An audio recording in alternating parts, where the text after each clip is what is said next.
Muito bem, amigos, vamos dar continuidade, prosseguimento à nossa aula de Direito Penal, parte especial, crimes em espécie, crimes contra a administração pública, crimes praticados por funcionário público contra a administração em geral, regras gerais. Já passamos por um vídeo sobre isso, vamos agora para um segundo. Esse segundo vídeo, amigos, vai tratar dos chamados sujeitos desses crimes.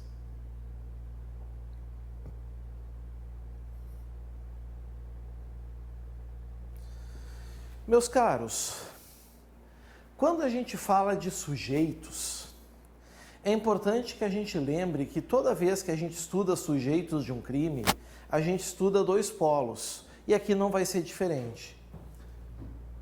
Sujeito ativo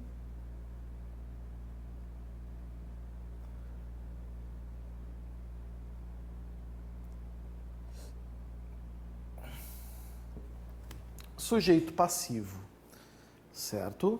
Ativo, passivo. Vamos começar falando do sujeito ativo. Lembrando, quem é sujeito ativo de um crime? Bom, o sujeito ativo de um crime, prezados, são aquelas pessoas que são responsáveis pela infração, certo? Que podem ser responsabilizadas pela infração. Eu não posso dizer que são aqueles que praticam o crime, porque algumas pessoas, elas são sujeito ativo sem praticar o crime, naqueles casos que a omissão é penalmente relevante, certo? Ou então naqueles casos em que a pessoa é partícipe. Dessa maneira, meus caros, eu prefiro então dizer que sujeito ativo é quem contribui para a prática criminosa, certo? E nos crimes funcionais, existe uma classificação para pôr aqui. A gente pode dizer que nós estamos falando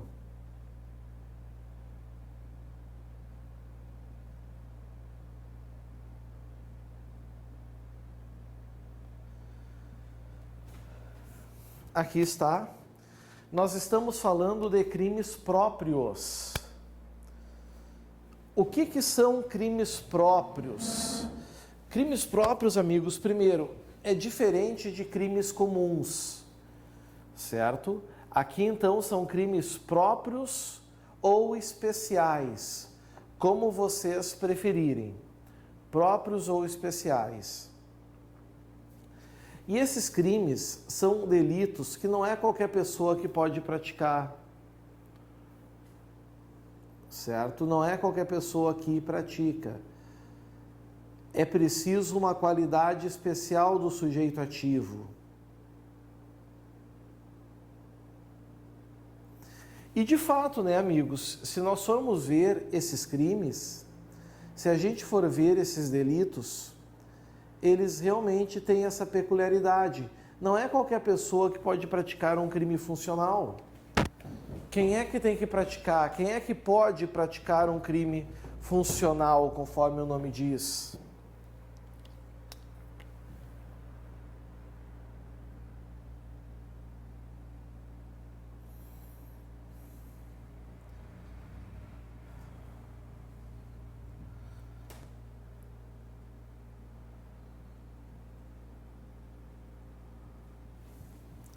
Aqui está, né? É o funcionário público, certo? Eu posso dizer para vocês, inclusive, que funcionário público, então, é elementar dos crimes funcionais, porque é o coração dos crimes funcionais. Se não for o funcionário público, não há crime funcional. É diferente, por exemplo, do homicídio. Homicídio é matar alguém. Artigo 121. Para cometer homicídio, não precisa ser alto, baixo, gordo, magro, bonito ou feio. O estupro é a mesma coisa. Constranger alguém mediante violência ou grave ameaça, a prática da condição carnal ou qualquer outro ato libidinoso, ou permitir que pratique ou que com ele se pratique qualquer ato libidinoso. Vejam, não tem? Não tem característica especial. Agora, os crimes funcionais têm. O próprio enunciado do título 11 é muito claro ao dizer: dos crimes praticados por funcionário público contra a administração. Então, aqui está ele, funcionário público. Bom, alguém vai perguntar assim: professor, e se vier uma questão em prova afirmando que um particular também pode responder por um crime funcional?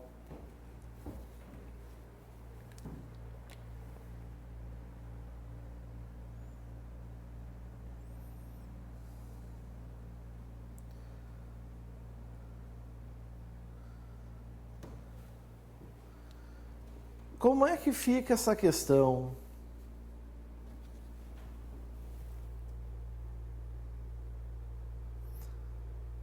Adivinha o que aconteceu aqui?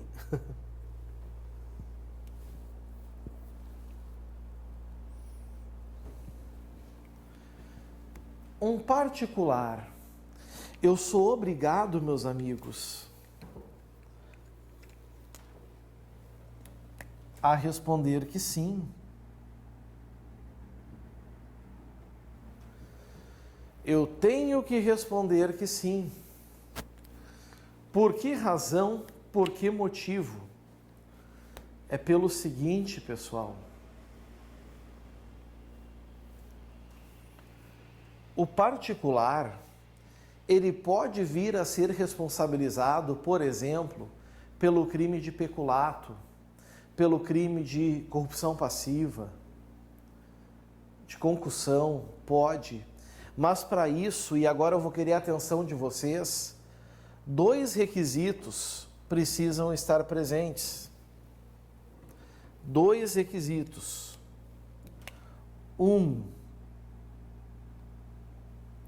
tem que estar agindo em concurso .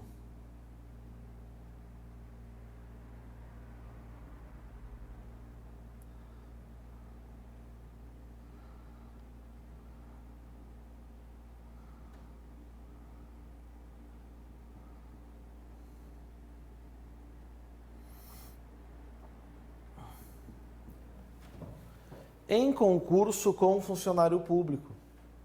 Particular sozinho não comete crime funcional. Particular sozinho vai cometer uma série de outros delitos, mas não crime funcional. Começa por aí. Segundo requisito, é preciso ter ciência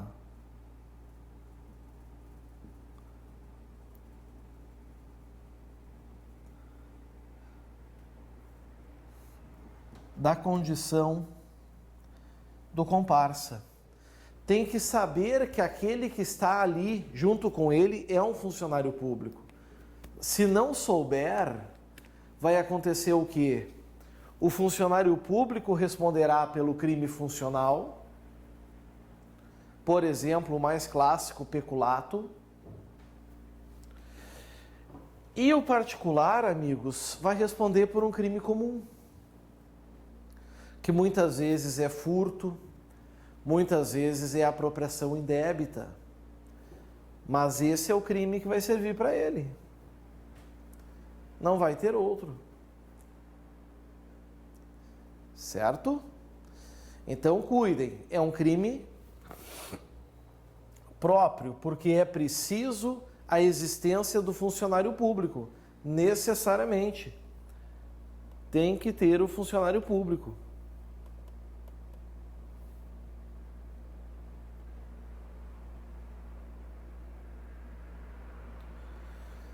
Sem o funcionário público já eras. Mas o particular também pode responder? Pode. E isso tira o caráter de crime próprio? Não, não tira. Porque ele tem que atuar junto com o funcionário público.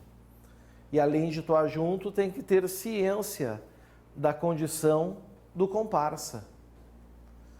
Saber que ele é um funcionário público. certo? Cuidem isso então, amigos, que isso é muito importante. Bom, agora vem a grande questão, né? Agora vem a grande questão. O núcleo, o cérebro da questão aqui é o funcionário público.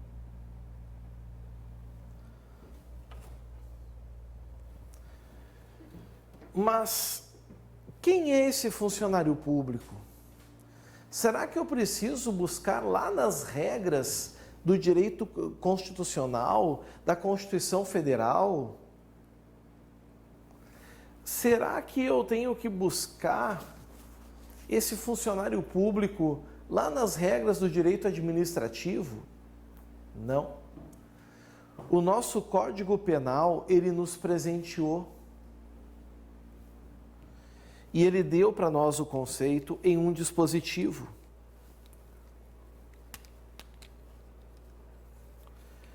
A gente encontra quem é o funcionário público lá no artigo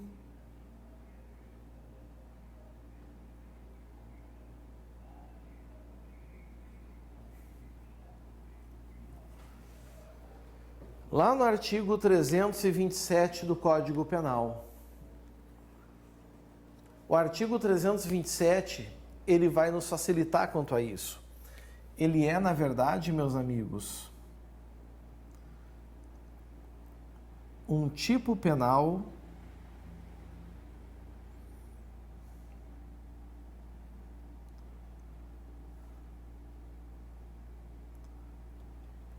explicativo. Porque ele vai dizer, afinal de contas, quem é o sujeito ativo desses crimes, quem é que pode praticar esses crimes. Aproveitar que está funcionando.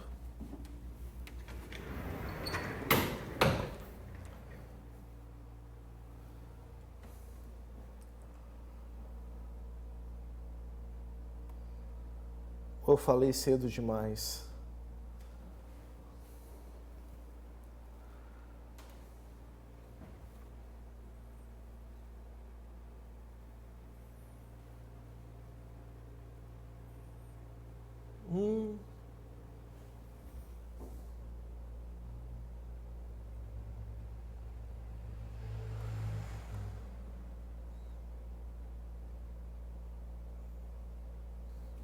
Bom, enquanto não abre aqui, eu vou deixando a janela aberta.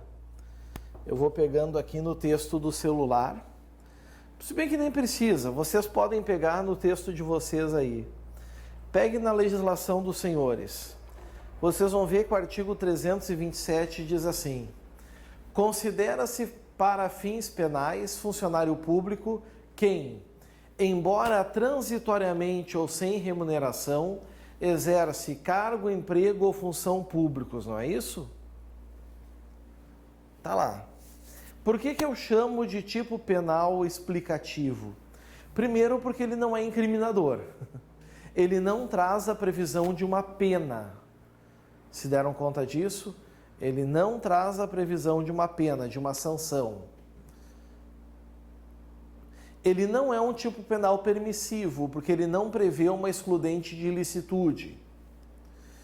Então, se ele não é incriminador e ele não é permissivo, ele só pode ser um tipo penal explicativo. Ah, não me dou por vencido?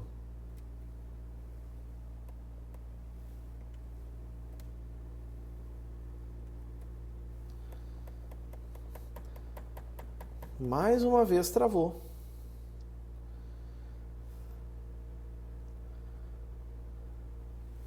Alguma coisa está travando. Muito estranho.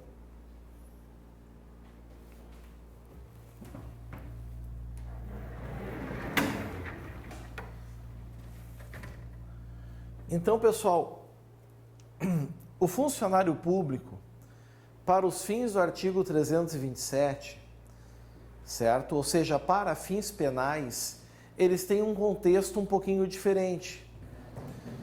Muitos perguntam, professor, eu posso considerar esse funcionário público como sendo um servidor público?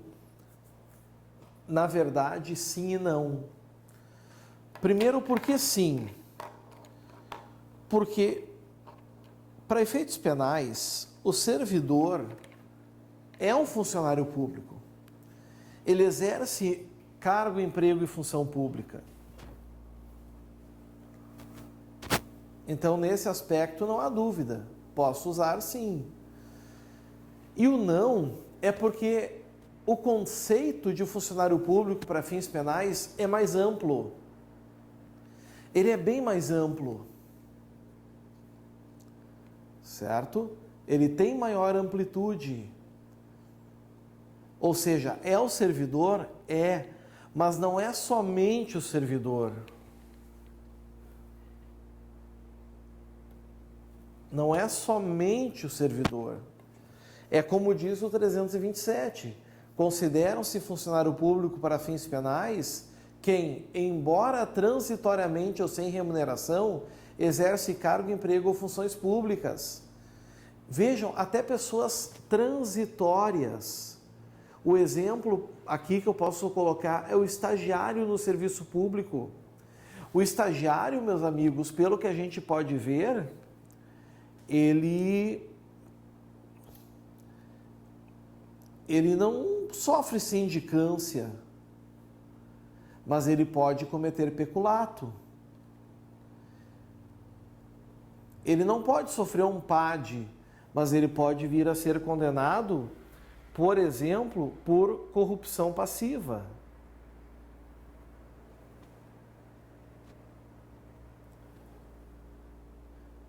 Graças.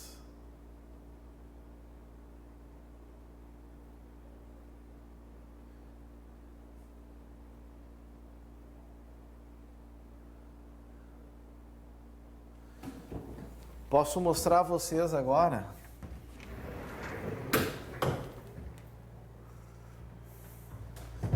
Aqui está. Considera-se funcionário público, veja, para os fins penais. Talvez para os fins administrativos seja outro. Para efeitos civis seja outro. Esse é o conceito para fins penais. Quem, embora transitoriamente ou sem remuneração, exerce cargo, emprego ou função pública. O segredo está aqui, transitoriamente ou sem remuneração, meus caros. O estagiário é um exemplo clássico disso. Ele é transitório, então ele pode acabar incidindo nos crimes que estão ali do artigo 312 ao 327. Fala ali também sem remuneração, não é? Sem remuneração. Aí a gente pode falar, por exemplo, do mesário nas eleições. Mesário das eleições que pode acabar prevaricando, por exemplo, cometendo o delito de prevaricação. Nós podemos ter como exemplo também o jurado no tribunal do júri. O jurado no tribunal do júri, do mesmo jeito, pode acabar incidindo aqui num delito funcional, mesmo que ele transitoriamente esteja exercendo uma função pública. Se deram conta disso? Então, amigos, percebam, todo servidor é funcionário público para efeitos penais. Mas nem todo funcionário público para efeitos penais vai ser necessariamente um servidor. Isso não procede. Então é bom tomar cuidado com isso, porque isso já caiu muito em prova. Assim como também, meus amigos, já caiu a questão do parágrafo 1º. O parágrafo 1º fala assim, ó, acompanhem comigo. Equipara-se a funcionário público quem exerce cargo, emprego ou função em entidade paraestatal e quem trabalha para empresa prestadora de serviço contratada ou conveniada para a execução de atividade típica da administração pública. Meus amigos, essas pessoas do parágrafo 1º, que os senhores estão vendo ali, são aquelas pessoas que nós chamamos de funcionário público por equiparação. Ou seja, são pessoas que o legislador colocou como equiparadas. O caput do 327, ele é antigo, certo? Ele vem, inclusive, de antes da nossa Constituição Federal.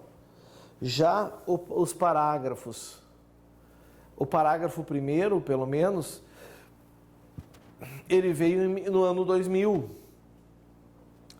para incluir os órgãos da administração direta e indireta. Certo? Aqui entra, meus amigos, quando se fala em entidade paraestatal, os casos da administração indireta também. Então, a gente pega, por exemplo, as universidades federais, elas são autarquias, entra aqui. Funcionário da Caixa Econômica Federal entra? Claro, é uma empresa pública, assim como funcionário da Empresa Brasileira de Correios e Telégrafos, empresa pública. Se for um funcionário do Banco do Brasil, adentra nesse parágrafo primeiro? Claro que adentra, pessoal, porque o Banco do Brasil é uma sociedade de economia mista. O mesmo vale, por exemplo, para o funcionário da FUNAI. As fundações adentram aqui nesse parágrafo primeiro, adentram desde que sejam fundações instituídas pelo poder público. Inclusive, eu estou falando até do parágrafo 2º, né? Estou fazendo uma mistura, mas vejam, amigos, o parágrafo 1º entra autarquia, entra empresa pública, entra sociedade de economia mista, entra fundação desde que instituída pelo poder público, entra aqui também. Agora vem a grande questão. Funcionário da Santa Casa de Misericórdia. Será que ele é um funcionário público para fins penais? Muitos perguntam, bom, o que é a Santa Casa? Santa Casa é um hospital, né, pessoal? Alguém vai responder, óbvio. Mas qual é o papel da Santa Casa no contexto da administração pública? Se não tiver nenhum papel, nenhum contexto, o funcionário da Santa Casa não comete crime funcional algum.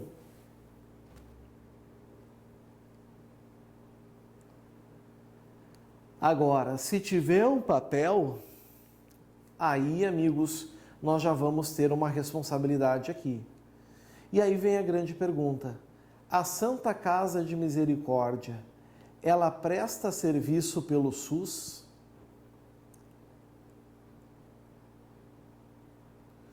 A resposta é positiva. Se a Santa Casa presta serviço pelo SUS, é evidente, amigos, que é necessário, certo? Que se imponha a ela também as regras do artigo 327. Agora, cuidado. Cuidado, porque o parágrafo 1º é muito claro ao dizer o quê? Que equipara-se a funcionário público quem exerce cargo, emprego ou função em entidade paraestatal, quem trabalha para a empresa prestadora de serviço, aqui entra a Santa Casa, contratada ou conveniada para execução de atividade típica da administração. Então, não é funcionário público o seu João que está pintando os muros da Santa Casa. Porque isso não é, meus amigos, a atividade típica. Tem que ser a atividade típica da administração. E entra tudo aquilo destinado à atividade fim do hospital. Certo? Funcionário da Concepa. Eu não sei se Concepa existe em todos os estados, mas funcionário da Concepa é funcionário público para fins penais? É equiparado, porque é uma empresa conveniada para execução da atividade típica da administração. A função da Concepa é exatamente monitorar e fiscalizar as rodovias, dar suporte, entra ali também. Ok? Bom, temos agora um parágrafo 2º. Parágrafo 2º bastante interessante, meus amigos, porque esse parágrafo 2º aqui, ele traz uma causa de aumento de pena, uma majorante. A pena aqui, ela aumenta-se em 1/3.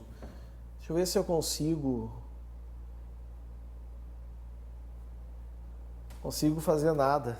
Travou. A pena será aumentada em 1/3 quando os autores dos crimes previstos neste capítulo forem ocupantes de cargos em comissão ou de função de direção ou assessoramento, de órgão da administração direta, sociedade de economia mista, empresa pública ou fundação instituída pelo poder público. Prezados. Aqui nós estamos falando de todas as pessoas da administração direta ou indireta que detêm cargo de direção. O legislador entendeu que essas pessoas, elas têm uma responsabilidade maior. E por ter uma responsabilidade maior, elas devem arcar com uma pena maior também, certo? Elas também devem arcar com uma pena maior. Todavia, contudo, falta uma pessoa aqui. Falta uma pessoa. Não está aqui as autarquias. Podem ver. Fala em ocupantes de cargo de comissão ou função de direção, assessoramento, de órgão da administração direta. União, Estados, Município e Distrito Federal. Sociedade de economia mista, empresa pública, fundação instituída pelo poder público.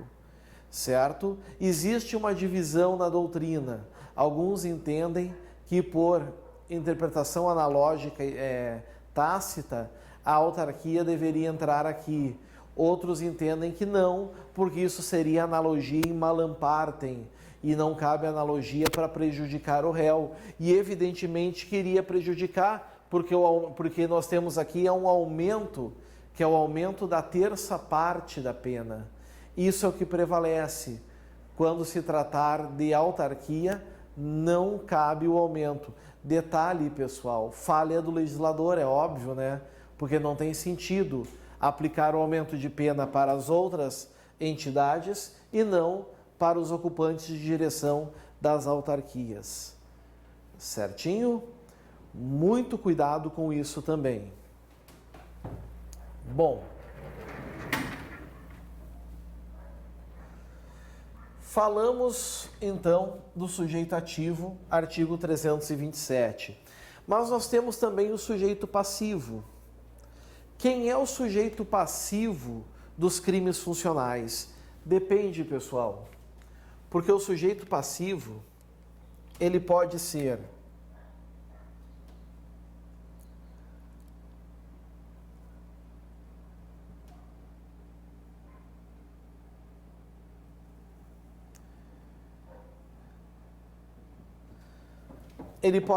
direto ou imediato.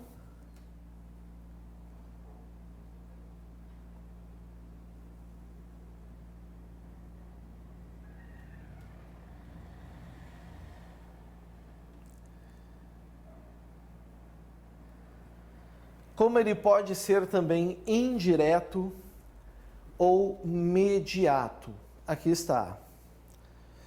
Quem é o sujeito passivo de um crime? É quem sofre as consequências do crime.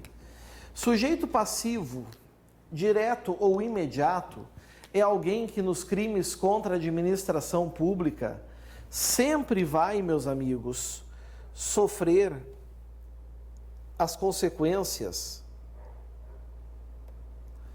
Sempre vai sofrer as consequências da infração. E aqui nós vamos ter a figura desse cara aqui, ó.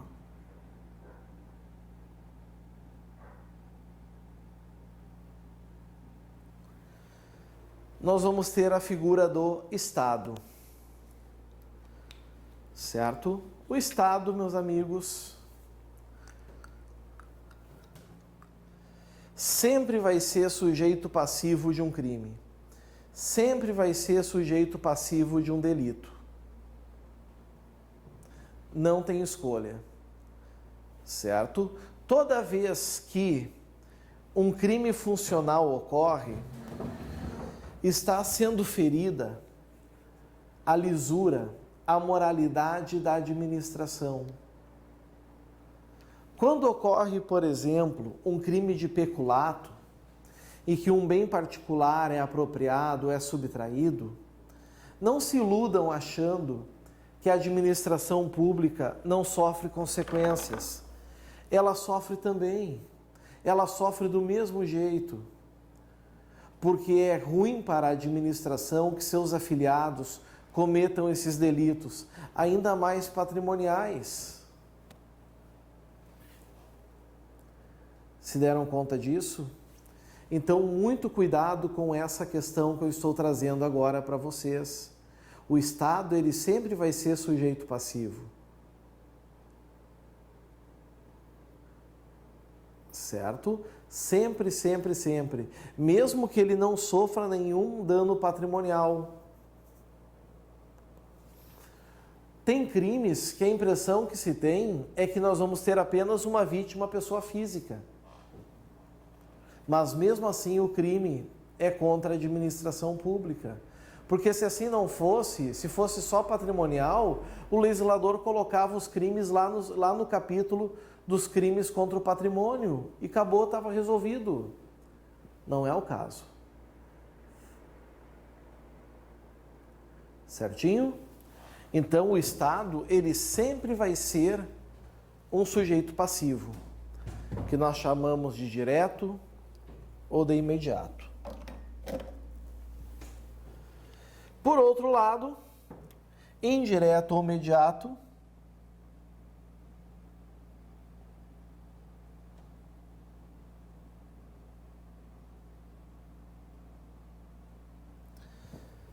aqui está, entra a figura do particular.